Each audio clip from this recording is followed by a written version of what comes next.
The next speaker, Sarah Hemminger, founded the Incentive Mentoring Program in 2004.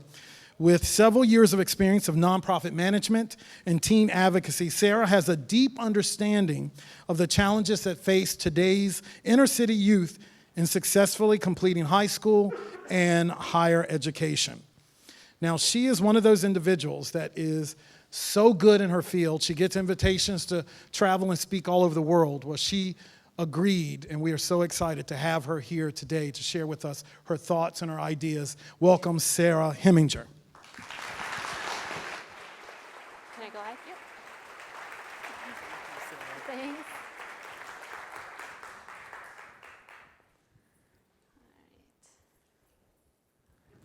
Hi. So Mother Teresa once explained that often people mistake they think of poverty as something that has to do with being naked, hungry, and homeless. But what they don't understand is that the greatest poverty is really being unloved, unwanted, and uncared for. Have you ever felt alone?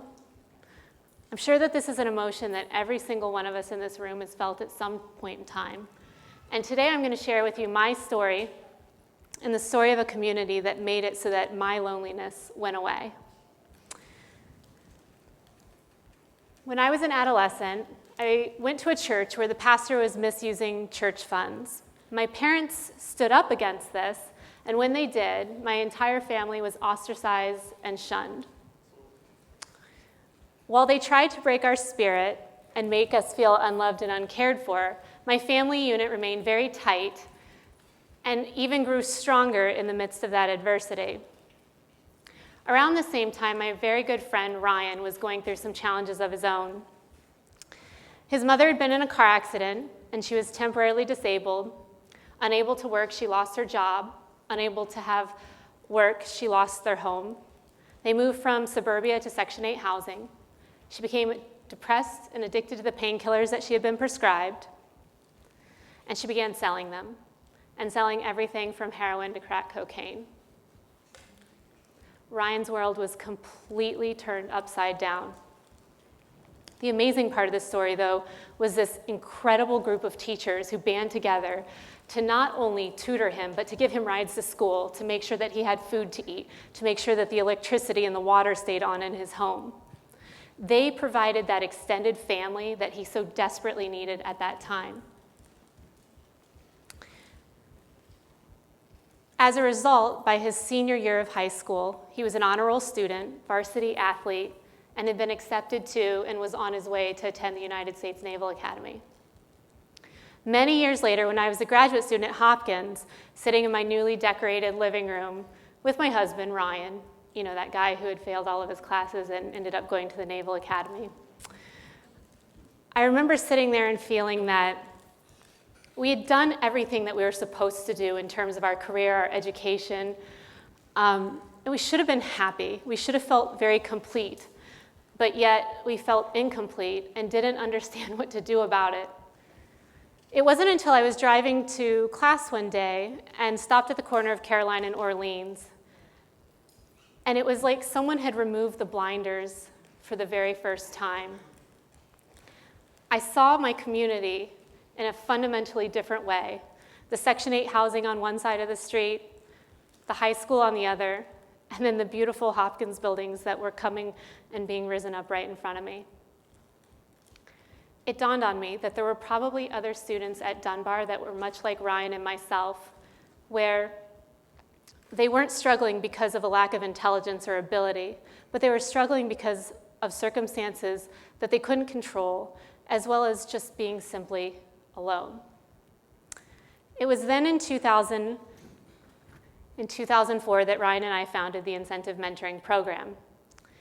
The idea of the program was that we enrolled students just like Ryan, who during their freshman year were failing to meet minimum academic requirements due to both things happening inside and outside of the classroom. The approach was very simple, that everyone is a mentor and everyone is a mentee. So the expectation was that both the students and the volunteers would bring something to the table and take something away. We knew that in order for it to succeed, that we would have to do what Ryan's teachers had done, which was simply do whatever it took.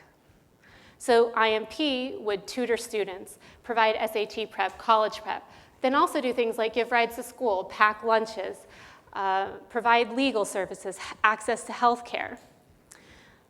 But the problem was that you could have a desire to do whatever it takes, and you could have the most amazing tutoring program in the world, and you can have all of the services available in the world. But if you're working with a student who is failing all of their classes, and like some of our students have missed more than 70 days of school, you can have the program, but who cares if no one actually shows up? So if that were your cousin or your family member or your friend that was failing, that was really struggling, what would you do? Would you start a program? No. You would go and find them wherever they were at, and you would meet them there. And that's exactly what we do. So I remember many years ago trying to find a particular student whom we'll call Matt. And we couldn't find Matt. We had been looking for Matt everywhere.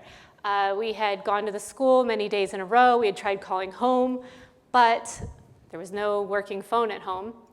And so I went to Matt's house, and 7 in the morning, West Baltimore, knocking on the door before class, and really excited to meet Matt and his family. And no one seems to want to answer the door. So I keep knocking for like 30 minutes, and I start to get very frustrated. And at this point, I have to get to class. So I say, okay, I'll come back the next day. So I come back on day 2, and I'm knocking on the door, and I'm all ready to go, and no one's answering the door. And I'm like, wow, this is getting really irritating. But you can't force people to open their door. So the 3rd day I come back, and I'm thinking, somebody's going to open this door today because this is the 3rd time. It's 7 in the morning, and I'm tired. So I go from my nice little polite knock, no one's answering, to my police bang, And it's one of those moments in life where you realize that may not have been your best decision when all of the neighbors decide to come out of the home at once. And they're all looking at me thinking that I'm the police and wondering, what in the world is she doing banging on doors at 7 in the morning? And my uneasiness very quickly went away because I saw the doorknob start to turn, and I thought, success. Who cares what's going on around me because that door is about to open? And I remember thinking, all right, what am I going to say to Matt, to his mom? And as the door starts to open, there's absolutely no way that I could have prepared myself for what I would say.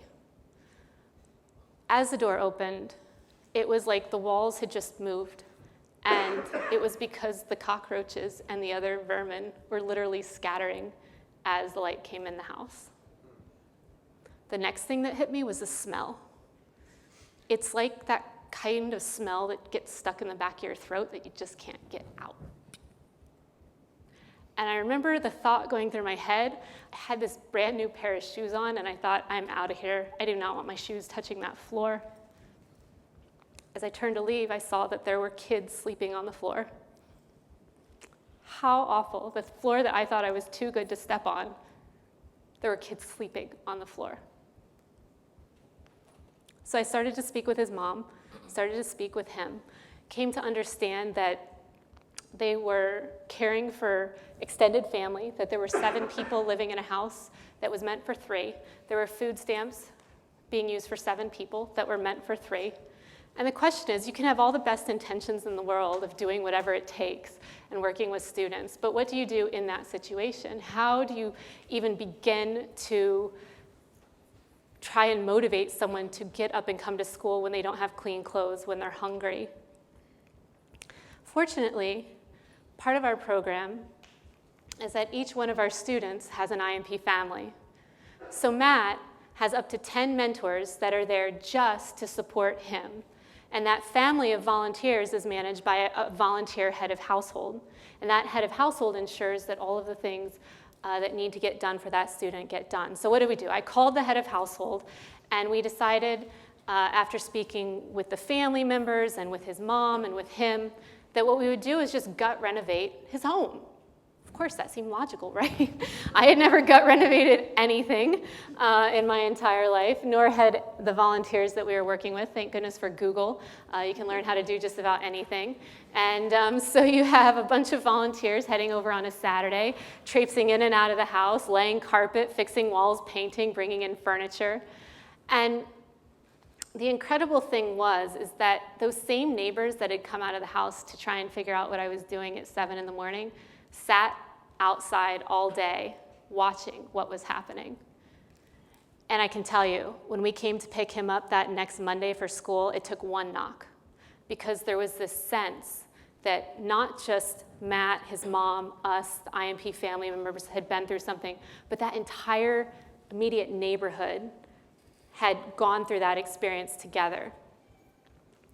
The incredible thing, though, was as Matt began to grow and change, began to pass his classes, began to do better in school, it wasn't just Matt that was changing. I'm always reminded of a very interesting interaction that I had the first time that one of Matt's volunteer mentors, Arash had recently moved to Baltimore from the Middle East to do his Ph.D. And I remember the first time I saw them interact. So I went over to a computer lab where they were tutoring, and all of a sudden I hear loud noises as I'm approaching the computer lab, and I see, oh, that doesn't sound good. And I get there, and there's Matt, about 6'4", towering over Arash, about 5'8". They're yelling at each other in different languages. And I think, oh, this can be good. Security is going to be on its way very soon. I need to get this to calm down. And, Arash was telling me how he's never going to work with Matt ever again. And this kid's disrespectful. And Matt's telling me, oh, I'm never going to work with Arash again. He doesn't understand me. He just can't get it. I had to sit them down and explain family's family. You don't get to give family members back, although many of us would love to, I'm sure, at times. It's just not an option, and it's not an option in IMP either. So the incredible thing is they began to get to know each other.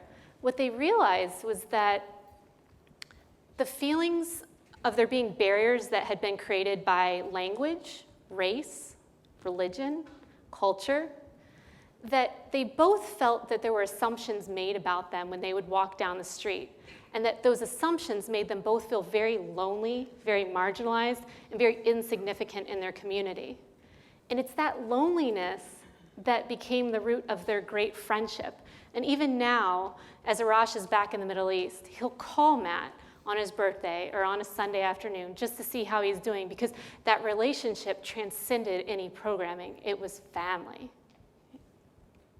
So as things began to progress, we said, well, how can we possibly extend this, right? And there became a mathematical problem, basically, which is, you can see, if you have a family of volunteers for every student, let's say you enroll 16 students in a given cohort, that means you have 16 heads of household for that cohort too.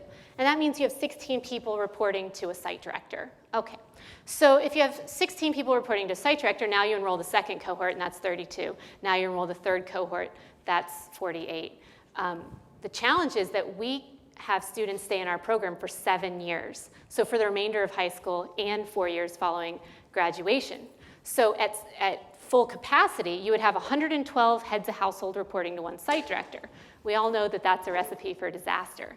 So we sat down and we said, well, we really want to be able to enroll as many students and volunteers as possible so that they could share in these experiences. But how do we do that in a way that's sustainable?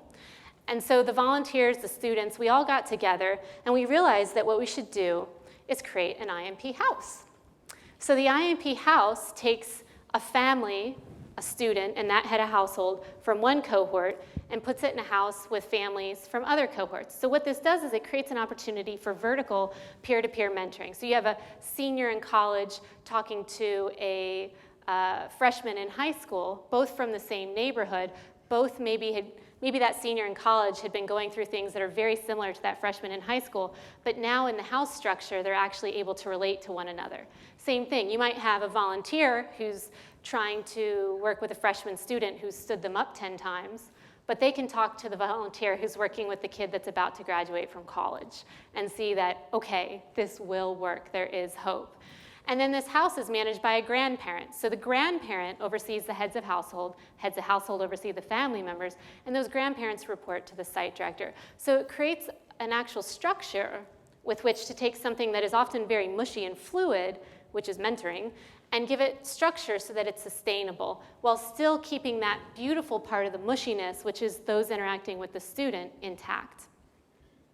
What we realized, though, is that while you might have these wonderful autonomous houses, so there's like 30 or 40 people, what that does is it creates this beautiful sense of being small while we grow.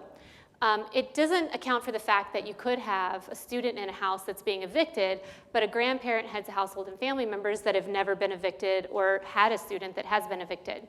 So what we did was we created another level of support, which is our directors. So we have programs and services that are managed by, again, volunteer directors, so director of college and career planning, director of life skills, director of legal affairs. So if a student's being evicted, that house member can go and talk to the director of legal affairs and get advice about how to actually manage that process, manage the eviction, and ensure that the family's home life is stable.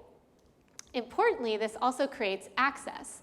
So you may have, for instance, a lawyer who would really like to provide pro bono legal services to a student and their family, but what they don't want to do is necessarily drive into Cherry Hill and knock on doors and say, hey, does anyone need legal services, right?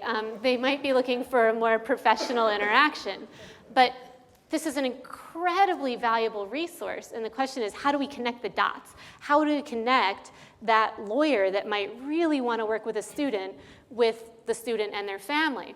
So this director of legal affairs provides this very important connection where they're interfacing with this pro bono lawyer out here in the community, and then bringing that person in as a resource to the student and their family, and creating access in both directions, for the lawyer to the student and for the student to the lawyer.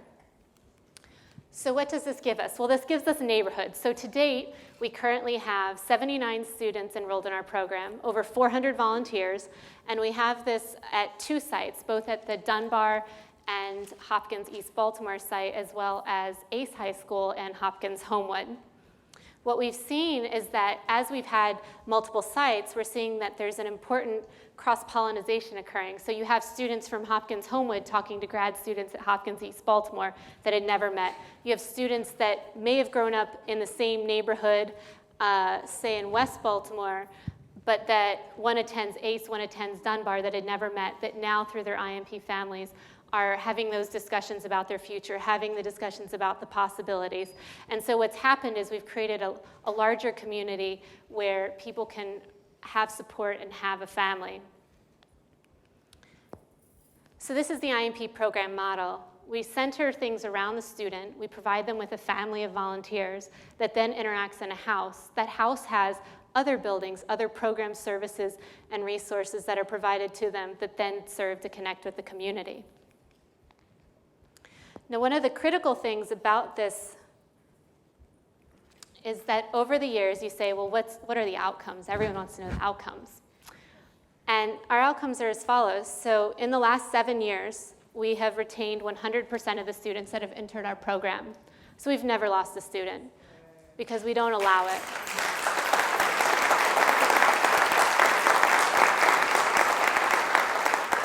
If I gave you the stat on the percentage that have tried, it would probably be at least half. It's a good thing that we're good at pursuing. 2, 97% of our students have graduated from high school. 97% have been accepted to college. 94% have matriculated to college. And 90% of our volunteers have stayed with the program for at least 1 year.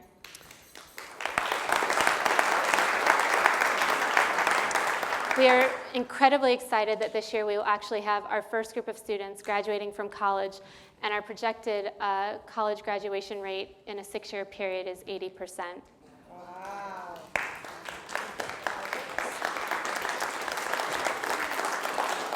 So very quickly, just because I'm out of time now and probably going to get yanked off the stage, is that just some quick points. So one of the critical things is that this has happened very organically, okay? it's been founded on a core. I was by myself. I was with my husband and I was by myself. Then I started with a core group of friends. It started as friends, right? And we built on that core to now what is an extremely large family. But it was founded in the close relationship of those friends and of the relationships that were very honest and upfront, and that allowed us to kind of build the program. And so I think the key to these things is having the right core students, core volunteers, core people that are motivated and really plugged in and committed to the program. Couple things I've learned in terms of how to create that core and maintain it. First, a lot of times people will say, see the forest for the trees. I challenge you not to just see the trees, but to actually see the branch. A lot of times you want to see this big picture, affect this large amount of change, but the devil's in the details. You have to understand how to solve the little problems, because it's in failing to solve those little problems that you'll have the conversations that create that core strength between the individuals trying to do it together. 2, you got to be scrappy. You have to get your hands dirty. If you're not willing to drive to a kid's house, no one else is going to do it. In being scrappy and doing it yourself and getting in the trenches with people, you recreate what is normal. So now it's normal for a grad student to drive and pick a kid up for school and drive them to school and pack their lunch. Why? Because no one told them it wasn't normal. 3, you have to rethink wealth. Often we have this mentality of thinking that, oh, if we just had more money, and this is not just in mentoring, this is in any venture. You know, you're starting a company, you're starting a nonprofit, but just had more money and supplies, everything would be easier. The biggest resource is human beings. Rethink wealth. Look at what's around you and think about how you can utilize the things you have instead of focusing on the things you don't have. In my case, the family structure was founded not because I did some research on how to, what's the ideal mentoring model. Too many people showed up to a recruitment event and I didn't know what to do with them. I thought, well, why don't we just give extra people to each kid? I had no idea what else, so it's how to utilize what is there. It's that simple. I didn't want to turn people away, so instead of doing 1-to-1, I said, oh, well, let's just do 5-to-1, it'll work. It's important though, right?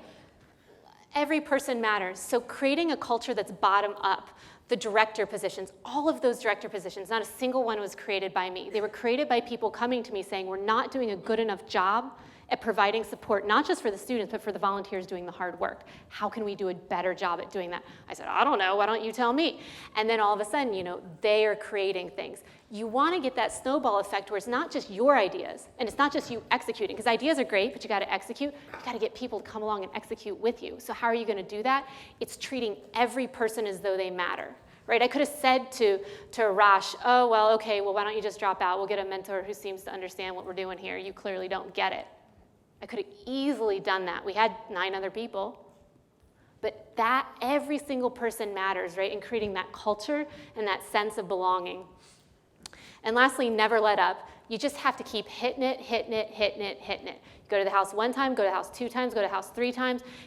There's nothing magical about this. It's just good old-fashioned hard work and being persistent over and over and over again. I'll leave you with one last quick thought. So last night I was watching reruns of Cheers with my husband. And thinking about what it really meant to have started off 7 years ago, just so feeling alone, and how critical those first few people that came on board were, those students, and just how important building that core really is to creating something that can be sustained and then replicated.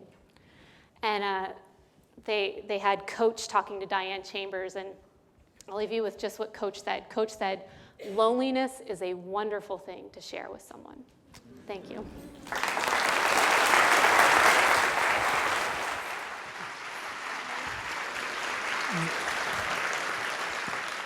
That was wonderful.